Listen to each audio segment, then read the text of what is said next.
তার বয়স 85। যখনই কোথাও যায় তখনই সে তার স্ত্রীকে হাত ধরে টেনে সাথে করে নিয়ে যায়।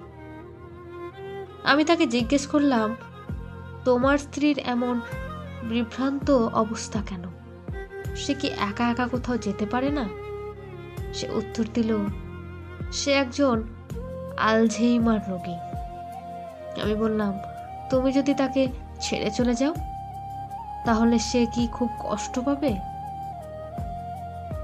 সে উত্তর করল, আমার স্ত্রী কিছুই মনে করতে পারে না।